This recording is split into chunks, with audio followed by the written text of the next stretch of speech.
What's up, everyone, and welcome back to another video. In today's video, we are looking at my top 5 edge defenders that are still available in free agency for the Detroit Lions, or really any other NFL team to sign. Let's get it started. Welcome in, everybody, to another video. Glad you guys are here. In today's video, as I mentioned, we're talking about some pass rushers. We're talking about some edge defenders. This one is going to be exciting. I love doing these top 5 lists. If you guys want to see another one of these, make sure you let me know in the comments below. I've told you guys, I've been watching a lot of prospects. All right, I'm excited for the draft, but I haven't really watched a lot of draft guys yet. If you guys do want to see a video on draft prospects already, I can give it to you. But I haven't really focused on free agency because while many teams may not be making any more major splashes, there's still a lot of talent out there, especially in the pass rusher or edge defender position, the defensive end, whatever you want to call it. There's still a lot of talent out there. And being a Detroit Lions fan, many people bring up the edge defender as a position where the Detroit Lions could try to add another piece. Because the Lions do have some money. If there is one place the Detroit Lions may want to upgrade for at least this season to maybe add a little bit something to this roster, it could be that pass rusher or edge defender type of position. Now, me personally, I've watched a lot of the Lions recently, a lot of their games from last season, and I don't necessarily think they need another edge defender. All right, I like what they have. I think the big problem with the Lions right now is that they have a lot of question marks, a lot of guys we haven't seen a lot of, but when we did see them, the glimpse that we did see, Romeo Okwara, 2018, really big year, kind of down year last year, at least in terms of sacks. But me simply, I don't just look at the numbers,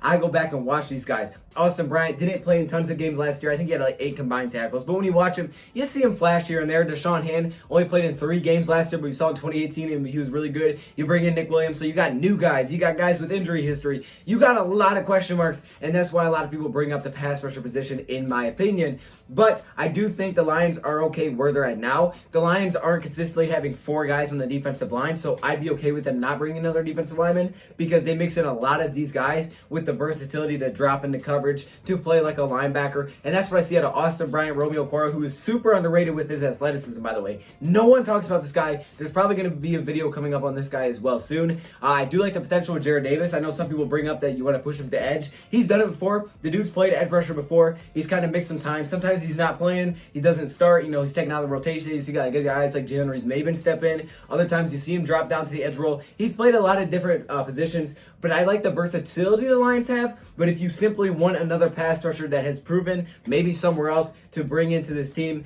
then here are the top 5 that you should be looking at. So if you're not a Lions fan, I think this is still a really good video for you because you will get some really good information, all right? You're not going to get the same information that you may get if you look it up on NFL.com. This is some good stuff, man. I've watched all of these players that are up here, and it's taken a while. I've done videos on a few of these guys on their own. It's taken a while to get to this point, but now that I have about 7 guys that I know pretty well, I'm going to rank them. And maybe as I continue to go, one pops out to me that no one's talking about, and all of a sudden he'll fly up my list, and I'll be like, hey, we got to do this again, or maybe I just need to do a video about him. We'll see, but let's get into this list because I'm talking a lot. Let's get it started. We have 5 players. We also have 2 honorable mentions, which we'll get to before number 1. But let's start off at the bottom and work our way up. Coming in at number 5, we have Jabaal Shenault, the edge defender from the Indianapolis Colts and the New England Patriots. Jabaal Shenault. Okay, now Jabaal Shenault to me is a guy I've done, I would say about a month ago I did a video on Jabaal Shenault. And for me, he's a nice veteran presence. He's not the most athletic pass rusher at this point in his career. He's not a guy that you're going to bring in and you're going to see huge improvements in your pass rushing game. He may bolster it and help a little bit, maybe add some depth to a certain position that you may need. But for me personally, Jabaal Shenault is not a guy that's going to give you tons of pressure. However, I do like his rush defense. His rush defense is really good. I like his ability to set the edge. He's a very smart player. You can tell he's been in the league for a long time. He knows what he's doing. I think he can fit into a lot of different systems with his size. The thing is, Jabaal Shenault, to me, he just doesn't give me that X factor when it comes to getting to the quarterback. And because of that, I can't put him any higher than number 5. He doesn't have any crazy athletic ability. He's not the youngest player. When we are ranking these players, let me get this out of the way right now. We're ranking these players based on a lot of different things. 1, the value. If you can get possibly a player, obviously you don't know how much they're going to sign for, but we have a pretty good idea. If you're getting a good player for a good value, obviously you're going to be higher on the list. If you cost $50 million a year, but you're just okay, you're probably going to be low on the list. If not, maybe not even on the list, okay? So value is very important. So is talent, because sometimes you just got to pay for talent. All right, sometimes you just can't be cheap. You got to pay for it. Okay, maybe what you pay for, maybe that saying is true in some situations. So you got to be talented. Age is obviously another factor. All right, if you're 50 years old, I may not want to sign you. Okay, I don't want broken bones. And then the other one, talking about broken bones, is injury history. So that could affect how high you are on my ranking list. You may still be on here, but it could affect how high you actually get on the list. So man, let's just hop right into this thing. So I did say Jabaal Shenault comes in at number 5. I like him, and I think the Lions can bring him in for a nice locker room veteran presence, a guy that's similar in the system, and he gives you, again, a good run stopper, a little bit in the pressure side, but nothing crazy. All right, nothing that I think is going to be game-breaking for your defensive line. So for me, he's solid. He's proven, right? You pretty much know what you're going to get from him. Just don't expect tons in the pass rushing game. So because of that, I have him in at number 5. But if you're on the list, that's probably a good thing. Now let's hop in to number 4. And at number 4, we have Ziggy Ansah. Bang! Guys, I had to hit you with that one. I had to hit you guys with a surprise in this video, and that is Ziggy Ansah. Now I know what you're saying.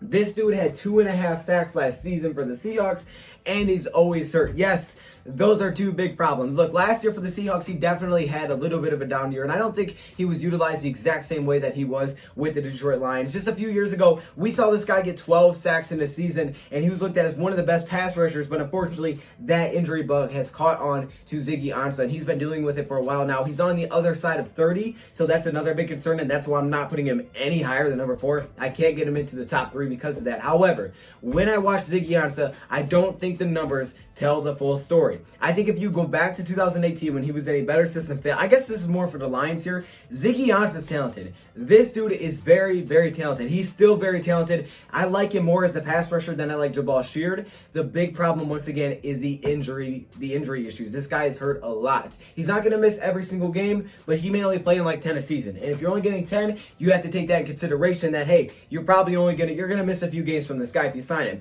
But because of that, I don't think he's going to be super expensive. He's already over the age of 30. He hasn't been brought in yet like none of these guys have. So I don't think this guy's going to be super expensive. And I just see a lot of potential, man. This guy can get to the quarterback. He has a lot more pass rushing moves than I see out of Jabaal Shenault. Pops off the screen to me a lot more. But again, is he on the screen? That is the question, because he may not be healthy. So because of that, I can't get him into the top 3.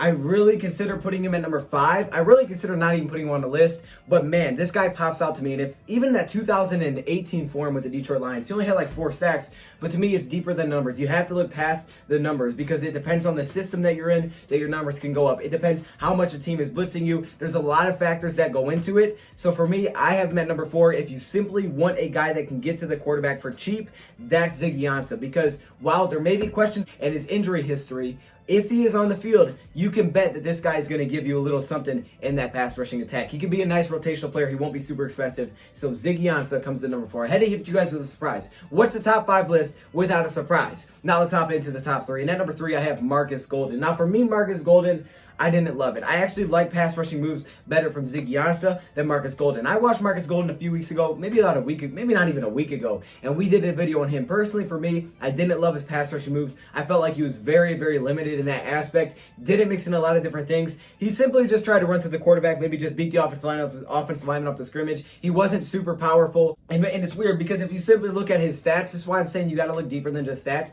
If you simply look at Marcus Golden's stats, you'd probably say, how in the world is this guy not good at pass rushing? He's got 10 sacks, all these pressures. But for me personally, when I watch him, a lot of that one has to do with the fact that the Giants blitz him every single down. He may have the best stats on here. But for me, it's really about seeing a lot of different pass rushing types of moves, okay? If you are known as a pass rusher, guy that's going to be blitzed over and over and over, I need to see a lot of different variations of moves to get to the quarterbacks. I just don't see it. I don't see a lot of variation. And I think that's why he's not super consistent at getting pressure. He's okay at it. The sacks make it look like he's getting there every single time he's on the field. He's really not. This dude's blitzing every single snap that he is on the field. Every time he's on the field, this guy blitzes, and the Giants do blitz a pretty good amount as well. So because of that, to me, he's good. He's not bad. He's good. He's got a little bit of athletic ability. I don't think he would be super expensive. The problem is I just don't see him as consistent as the next 2 guys. I just don't see the same type of pass rushing moves. But if you want a cheap option, relatively healthy, resume, he's been pretty healthy for the most part in the NFL.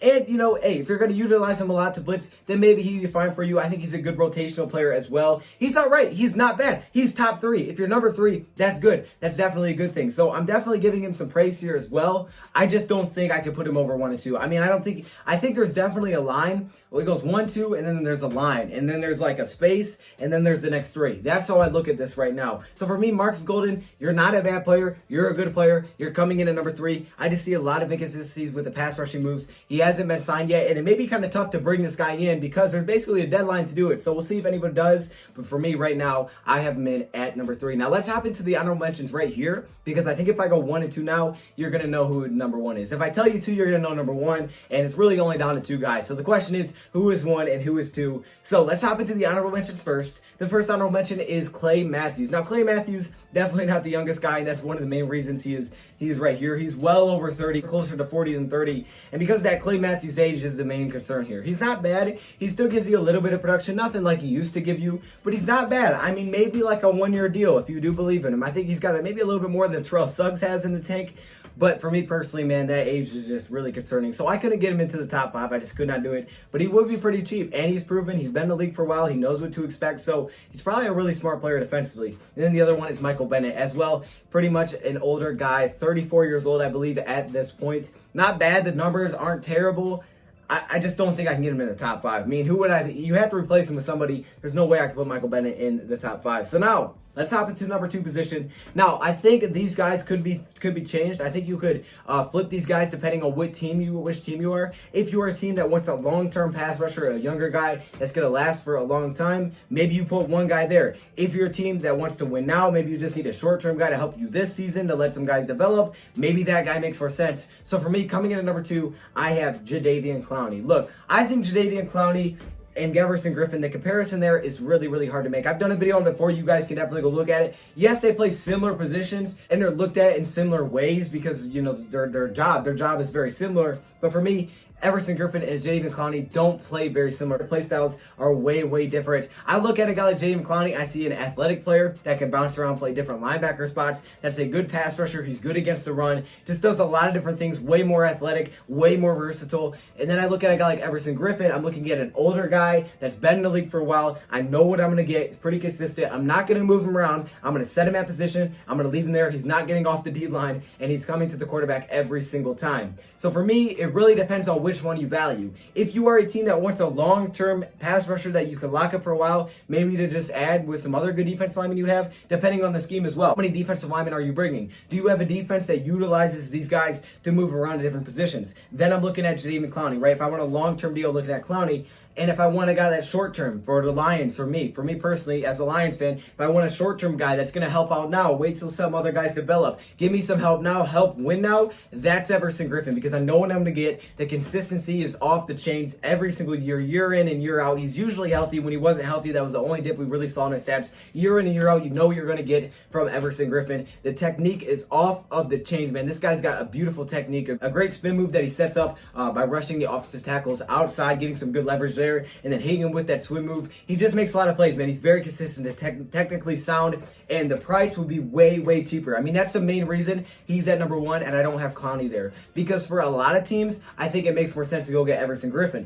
However, the main thing is, it really depends on what your team is looking for. For the Lions, I wouldn't want to have a lot of money locked up between Trey Flowers and Jadeveon Clowney. To me, it just doesn't make a lot of sense, not the defense that we play. I wouldn't do that. And plus, we don't know about Bob Quinn and Matt Patricia's future, so for me, it doesn't make sense to go give a huge long-term deal to him when I got to re-sign Kenny Galladay. We may be able to do it financially, but I wouldn't do that. Now, for the Lions, Everson Griffen makes a lot of sense to me because we need a short-term player. A short-term player could help. You have a lot of young guys that could be really good. Maybe you just got to wait to see what you actually have there, so you want someone else that's proven. A guy that's been in the division. That's why I'd go with Everson Griffen as Lions fan. But for other teams, maybe it fits better to go get Clowney. And it's really the price tag, right? The price tag is all about it. We don't know how much Everson Griffen's going to get paid, but we definitely know it's going to be way cheaper than what Jadeveon Clowney will get paid. At least I believe it will. Clowney to me is going to be a long-term deal. He's younger. He's looking for a long-term deal. Everson Griffen, he's already 32 years old. Maybe 2 years. Maybe 2 years max. So for me, I think Everson Griffen is number 1. It really depends on who your team is. At the end of the day, though, if you get either one of these guys, you got a monster on the defensive side of the ball, and he's definitely going to change the game. Jadeveon Clowney definitely took a dip in stats, but I definitely don't think the stats necessarily reflect how good this guy is. I think people simply look at stats and say, hey, this guy is trash without J.G. Watt. And yes, I will admit, he probably wasn't as good as he was when he was in Houston. His stats say that, but when you watch him, he's still uber talented, man. The athleticism is really, really good. I mean, he's way more athletic than Everson Griffin is. I mean, Everson Griffin will probably be from now on and out because of the age difference and the style of a player, right? You're getting a bigger guy in Everson Griffin who's a defensive end. When you're looking at a guy like Clowney, you're getting a guy that can play different situations, blitz from different spots, younger, longer term. So for me, I got Everson Griffin number 1. Comment below your top 5. Hopefully I surprised you with that Ziggy Ansah pick, and let me know your top 5 edge defenders. Thank you, Prop, for watching, and I'm out.